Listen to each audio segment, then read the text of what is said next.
श्री राम जय जय राम, श्री राम जय जय राम, श्री राम जय जय राम, श्री राम जय जय राम, श्री राम जय जय राम, श्री राम जय जय राम। आदरणीय श्रोताओं को सब प्रेम राम राम कहते हुए आज का राम कथा आपके सामने लाया हूँ। बोलिए सियावर रामचंद्र की जय। आपने सुना था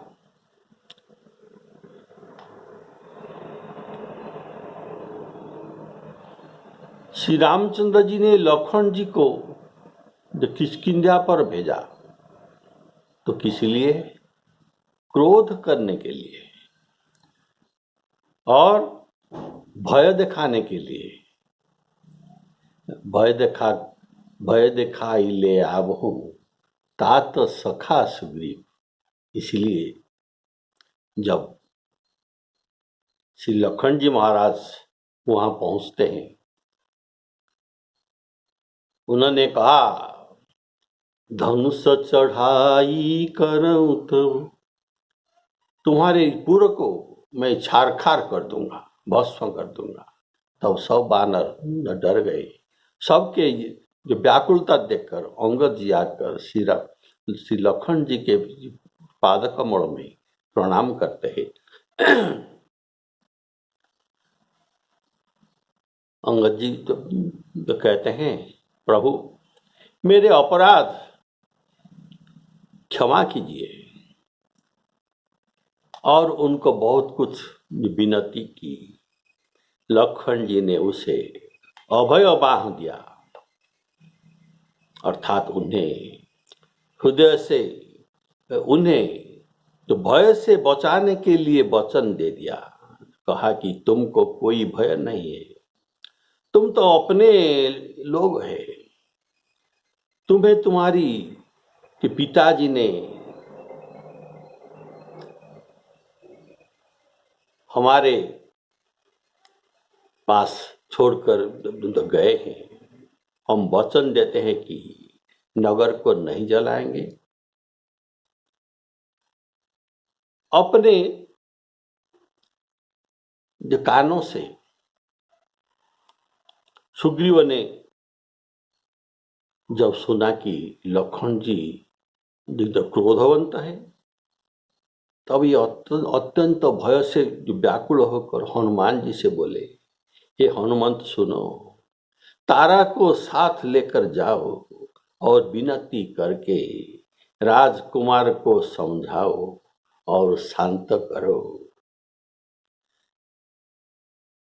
तो लक्ष्मण अभय बाहते ही दीना।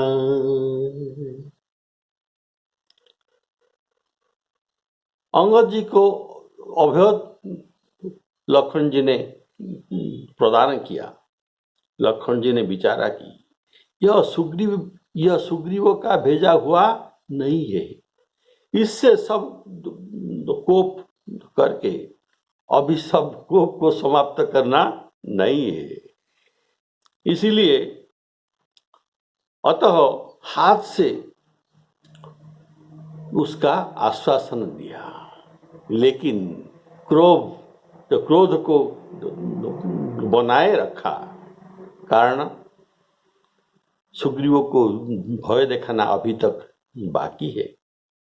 इसीलिए कहा कि हे वत्स, जाकर अपने चाचा से कह दो रघुनाथ जी ने क्रोध युक्त होकर लक्ष्मण जी को भेजा है।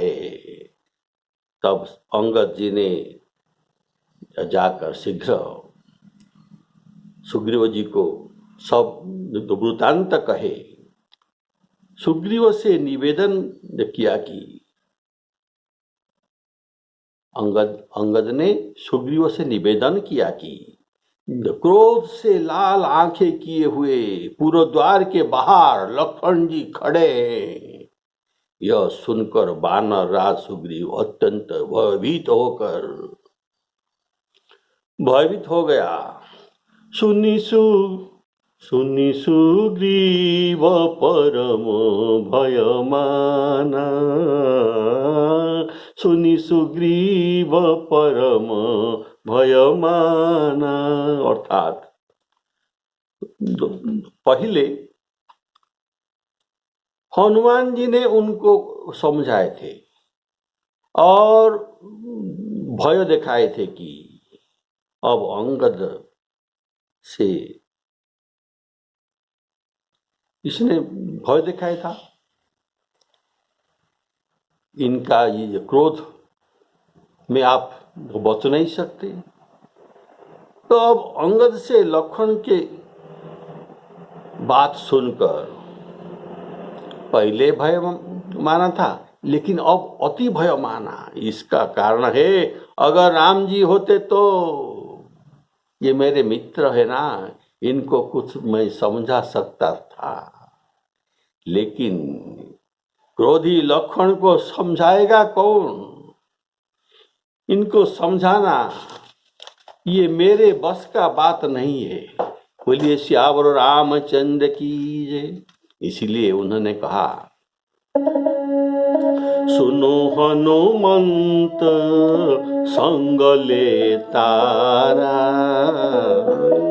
सुनो हनुमंत संग ले तारा, जाई समझाओ कुमारा। तो तारा को भेजना, इसमें क्या अर्थ होता है? ये स्वयं क्यों नहीं गया? और इसका कोई भाव है, तारा को क्यों भेजा गया? एक एक करके सब भाव आपको सुनाता हूं। बोलिए सियावर रामचंद्र की जय। पहला भाव है, स्त्री के ऊपर महात्मा लोग क्रोध नहीं करते। दूसरा भाव, तारा को बड़ी बुद्धिमान ये समझा।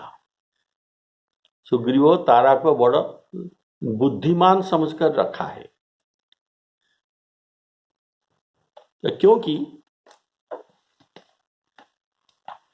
सुग्रीव का आगे बाली तारा के बहुत कुछ प्रशंसा किया है, और हनुमान जी को बुद्धि विवेक विज्ञान के धाम ये जानते हैं। बुद्धि विवेक विज्ञान निधाना ये सब मानकर तारा को और हनुमान जी को, ये दोनों को भेजा।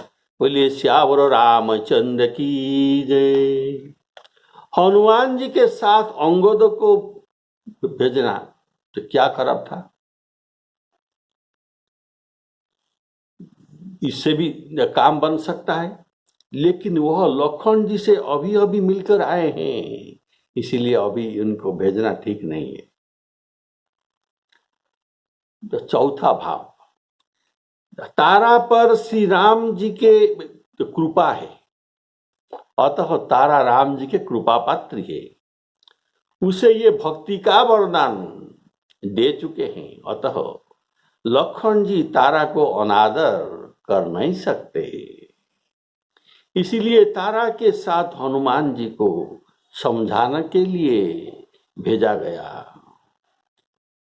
और समझाने के लिए, कोई तर्क वितर्क करने के लिए नहीं, समझाने के लिए। जैसे ये समझे, अर्थात केवल बिना वचन के द्वारा इन्हें शांत करना है।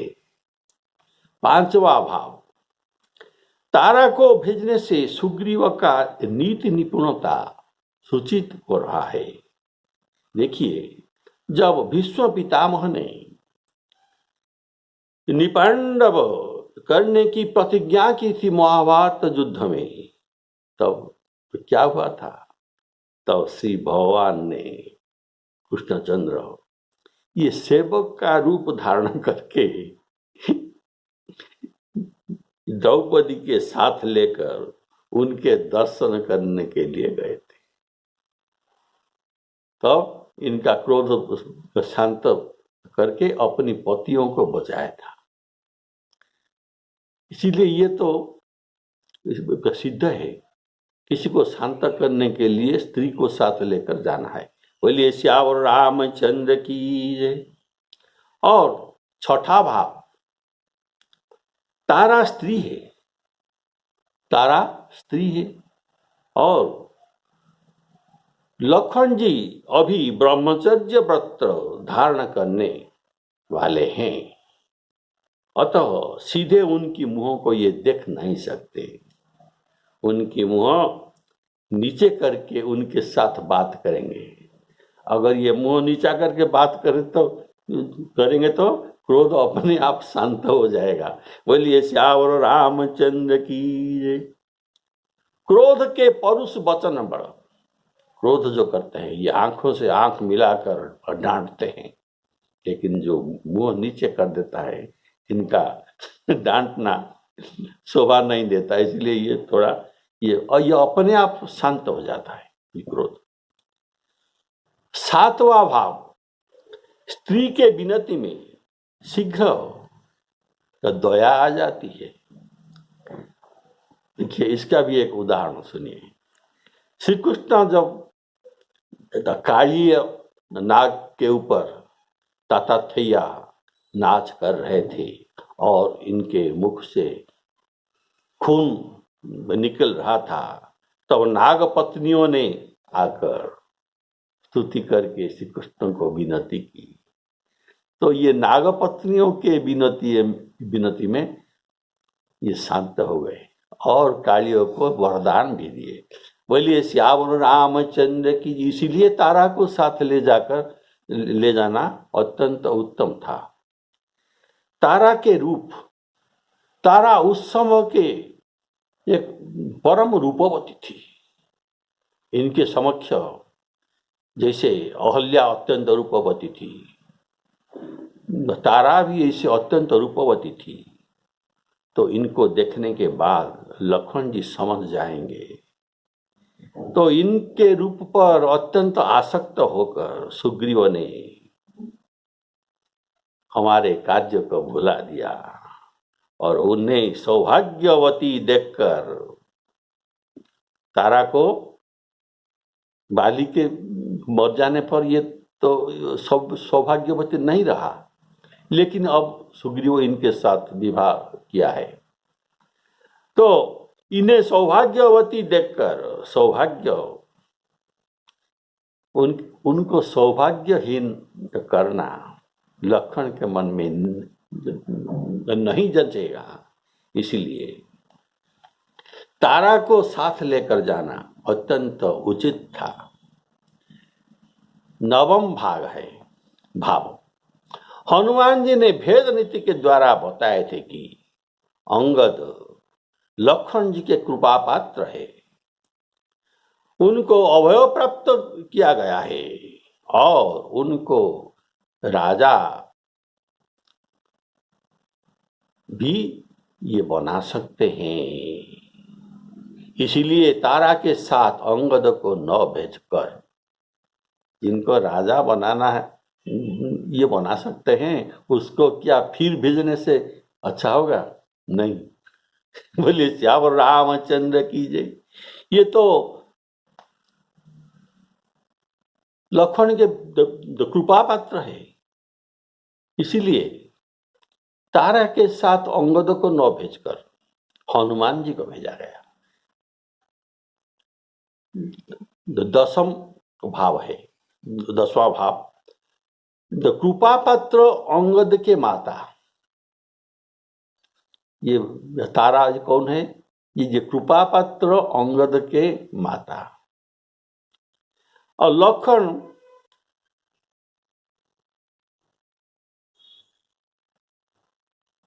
इसे अंगद का माता जानकर इनका क्रोध जो कम हो जाएगा, ये त्याग देंगे। और अब मुझे तारा का पति जानकर, सुग्रीव ऐसा सोचता है कि अब मुझे तारा के पति जानकर मुझे क्षमा कर देंगे, इसीलिए तारा के समझाने से ये अच्छा होगा। इसीलिए सुग्रीव जानबूझकर तारा को भेजा था और कहा था, करी बिनती समुझाओ कुमारा, अर्थात विनती करके उन्हें शांत करने के बाद, पहले उनको विनती करके शांत करना है, इसके बाद इसे समझाना है। इसलिए कहा गया, करी बिनती समझाओ कुमारा, पहले विनती करना है, इसके बाद शांत होने पर उनको समझाना चाहिए। वे राजकुमार है, कुमारा, करी बिनती समझाओ कुमारा, कुमारा अर्थात ये राजकुमार है। ये जो राजकुमार है ना, इसीलिए ये नीतियों का ज्ञाता है। उनको समझाना कि आपने सुग्रीव को राजतिलक लगाया था ना, लक्ष्मण तब बोलाए पुरजन विप्र समाज, राज दीन सुग्रीव कहूँ अंगद कहूँ युवराज। सुग्रीव को राजा कौन बनाया है? आप लखन जी तो उनको राजा बनाए है ना। बोलिए सियावर रामचंद्र की जय। तो अब आपके द्वारा जो बनाए को, आपके द्वारा बनाए को आप ही न बिगाड़िए। बोलिए सियावर रामचंद्र की जय। और समझाना कि सुग्रीव की मैत्री राम जी से है, आप राम जी के छोटे भाई हैं, अतः तुम्हें सुग्रीव का सम्मान बड़े भाई का तुल्य करना चाहिए। ऐसे तारा को समझाना है। तारा लक्ष्मण को ऐसे कहकर समझाना चाहिए। बोलिए सियावर रामचंद्र की जय। तारा सहित जाकर हनुमान जी ने श्री लक्ष्मण जी के चरणों में वंदना की, उनको प्रणाम किए। बोलिए सियावर रामचंद्र की, और प्रभु का सुजस वर्णन किया। हनुमान जी प्रभु के सुजस, प्रभु चरित्र सुनिवे को रसिया और प्रभु चरित्र गाने को भी रसिया। इनके जैसे भाव में और कोई वर्णन नहीं कर सकते। बोलिए सियावर रामचंद्र की जय।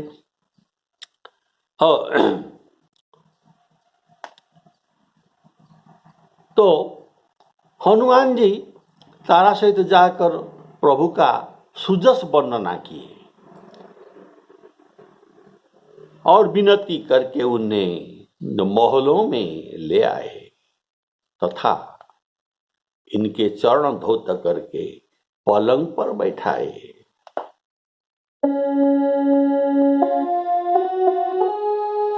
तारा सहित जाई हनुमाना, तारा सहित जाई हनुमाना, चरण बंदी प्रभु सुजस बखाना, चरण बंदी प्रभु सुजस बखाना, करी बिनती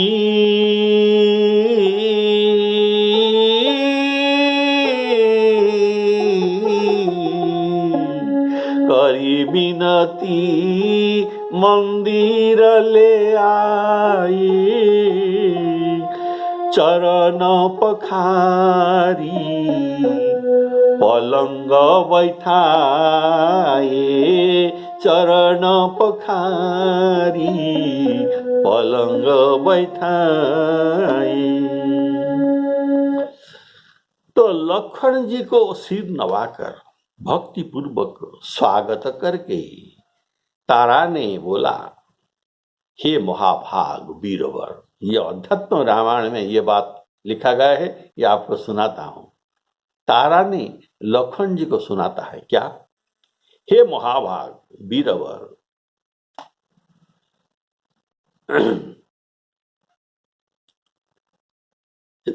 निशंक होकर आइए, कुछ शंका न कीजिए और निशंक होकर आप महलों में पधारिए। यह आप ही का ही घर है, यह हमारा नहीं, ये आप ही का ही घर है। देव धरनी धन धाम तुम्हारा, ये सब कुछ धरणी नाम धन सब आपका है। मैं जनु नीचु सहित परिवार, कृपा करिय पुर धार्य पाऊं। हमारा पूरा धन्य हो जाएगा आपके पदरज के स्पर्श से, इसीलिए कृपा करके पधारिए। और राजमहिषियों को और सुग्रीवों के साथ मिलिए। ये बात आप सुन रहे हैं अध्यात्म रामायण का जो भाव है। सुग्रीव बहुत दिनों से, तारा ने ये बात लखन जी को कह रहे हैं, सुग्रीव बहुत दिन से बिछड़ा हुआ स्त्री को नहीं मिला था, अपना स्त्री को प्राप्त किया और मुझे भी ये प्राप्त किया, इसलिए ये आसक्त हो गया। इनका दोष है, उसे क्षमा कीजिए। बोलिए श्यावर रामचंद्र की जय। आइए, आप पधारिए। और सुग्रीव आप ही के तो मित्र है ना, मित्र को समझाना चाहिए।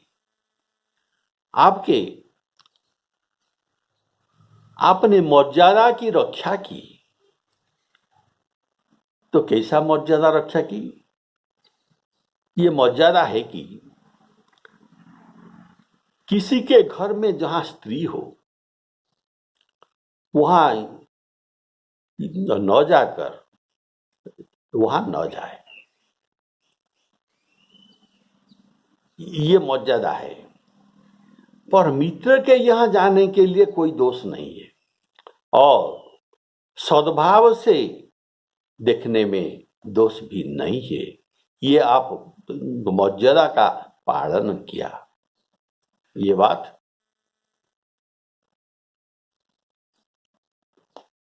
अध्यात्म रामायण का मत है। और चरण बंदी प्रभु सुजस बखाना, कौन सा बखाना? हनुमान जी ने। चरण बंदी प्रभु सुजस बखाना, इसका क्या जरूरत था? क्या प्रभु का सुजस लखन जी को ज्ञात नहीं है? ये नहीं जानते, सब जानते हैं। तो क्यों हनुमान जी ने ऐसा सुजस बखान कर नहीं तो कहते हैं? इसका अर्थात राम भक्तों को प्रभु सुजस कहकर अत्यंत सहज में प्रसन्न किया जा सकता है। राम भगत जन जीवन प्राण, प्रभु का सुजस राम कथा, ये भक्तों का, राम भक्त का जीवन और प्राण है, और जीवन और प्राण सबका प्रिय है।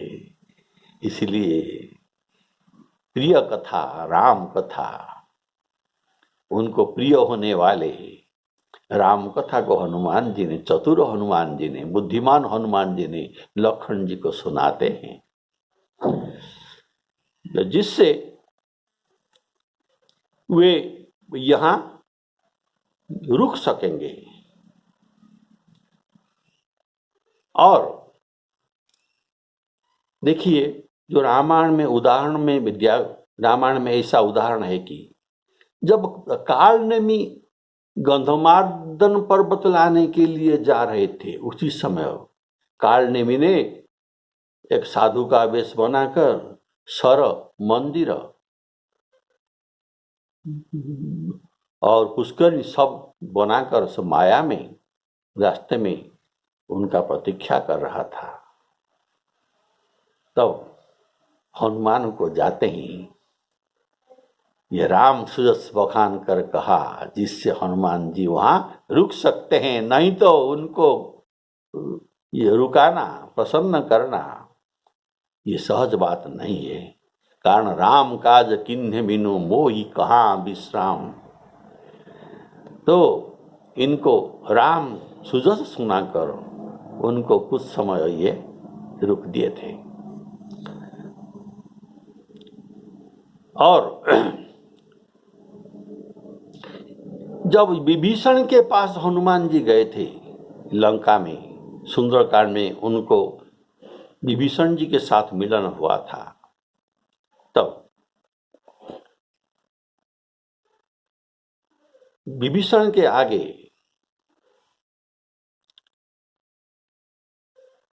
हनुमान जी राम कथा का वर्णन किए थे। हनुमान जी ने जान लिया ये राम भक्त है। राम राम ते सुमिरन किन्ना, हृदय हरस कपि सज्जन चिन्ना। ये राम भक्त है, नहीं तो ये सज्जा त्याग करने के बाद बिना राम भक्त हुए राम नाम किसी के मुख से नहीं निकलता है। तो ये राम नाम के अनुरागी है, इसलिए हनुमान जी ने विभीषण को राम कथा सुनाई। तब हनुमंत कही सब राम कथा निज नाम, सुनत जुगल तन पुलक मन, मगन सुमिरी गुणग्राम। राम कथा को सुनकर विभीषण के आंखों से आंसू आ गए, भक्ति का रस बहने लगा और ये मग्न हो गए, ऐसे प्रसन्न हो गए। ऐसे राम कथा कहकर भक्तों को बस करने के लिए ये जादू का काम करता है। देखिए और एक उदाहरण, हनुमान जी अशोक वाटिका में पहुंचते हैं। ये सीता जी को ये पहचानते नहीं और सीता जी को कभी देखा नहीं, और सीता जी भी हनुमान जी के बारे में कुछ भी नहीं जानते। तो क्या होता है, हनुमान जी ने उसी वृक्ष के ऊपर बैठे हैं प्रसन्न भाव में, और सीता जी को राम कथा सुनाते हैं। बोले श्याम रामचंद्र की जय। हाँ, ये अमृतमयी राम कथा सुनाए बुद्धिमान हनुमान जी सीता जी को प्रसन्न करने के लिए। रामचंद्र गुण बर नहीं लागा, सुनत ही सीता कर दुख भागा। सुनते ही सीता जी प्रसन्न हो गए और उनका दुख भाग कर चला गया। लागी सुने श्रवण मन लाई, हनुमान जी भक्ता राम कथा बोल रही हैं वृक्ष के ऊपर, अशोक वृक्ष के ऊपर, और सीता जी कान लगाकर मन लगाकर राम जी के कथा सुन रहे हैं।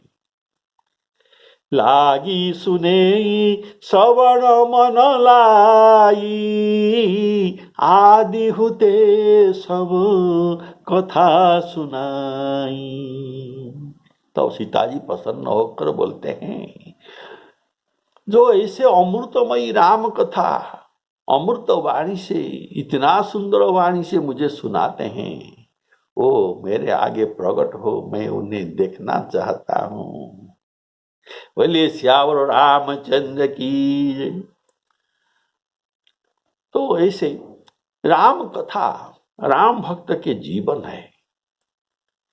राम भगत जन जीवन धन से। अब उनको विनती करके, करी विनती मंदिर ले आई, अर्थात श्री राम जी के मूर्ति जिनके हृदय में है तो मंदिर ले आई। सुग्रीव जी के घर को अभी मंदिर कहा गया, ये तो घर है, सुग्रीव का घर है, तो मंदिर क्यों कहा गया? करी विनती मंदिर ले आई, अर्थात श्री राम जी की मूर्ति जिनके हृदय में है, ऐसे संत लखन जी पधारे हैं जिनके रोम रोम में राम है। इनके आगमन पर क्या ये घर रहेगा? ये तो मंदिर बन जाएगा। लखन जी का मंदिर अब ये हो गया। और जहां हनुमान जी रहते हैं, जासु हृदय आगार, जिनके हृदय रूपी आगार गृह में बस ही राम सर चाप धर, बस ही राम सर चाप धर, धनुबाण धारी श्री रामचंद्र जी जिनके हृदय में सदा वास करते हैं, अर्थात हनुमान जी तो स्वयं चलता फिरता राम मंदिर है। बोलिए श्यावर रामचंद्र की जय। तो जहाँ हनुमान जी अभी तो विराजे हैं, लखन जी का पाद धौत करते हैं और लखन जी स्वयं विराजमान है, तो ये मंदिर कैसे नहीं हो सकता? तो इसीलिए करी विनती मंदिर ले आए। बोलिए श्यावर रामचंद्र की जय।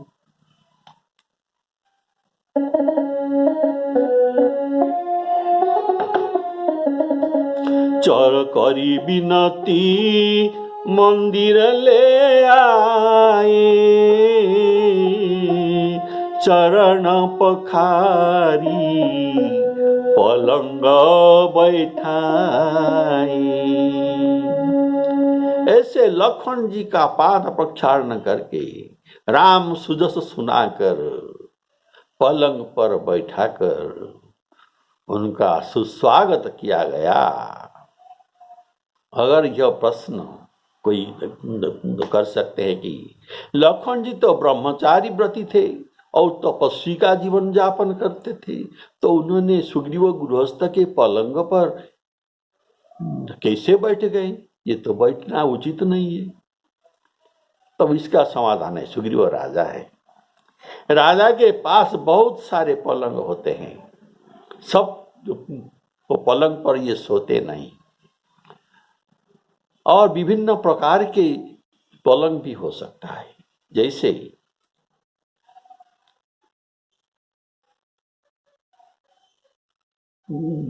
बेत का पलंग भी हो सकता है, और जो नेवाड़ का पलंग भी हो सकता है।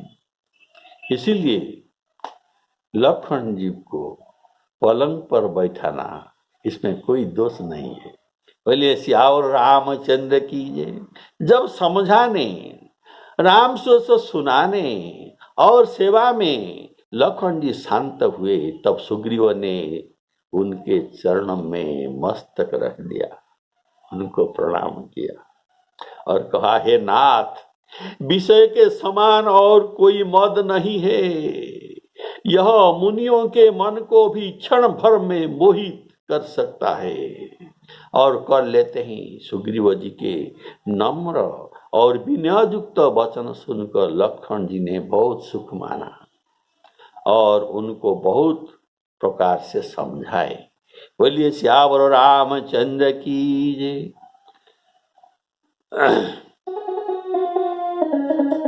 तब कपीस चरण सिरुनावा, गही भुज लक्ष्मण कंठ लगावा। लखन जी ने उनके हाथ पकड़कर गले लगाए लखन जी ने सुग्रीव जी को हाथ पकड़कर गले लगाए और ये कहता है सुग्रीव, नाथ विषम विषय सम मद कछु नाही, मुनि मन मोह करही छन माही, मुनि मन मोह करही छन माही, सुनत विनीत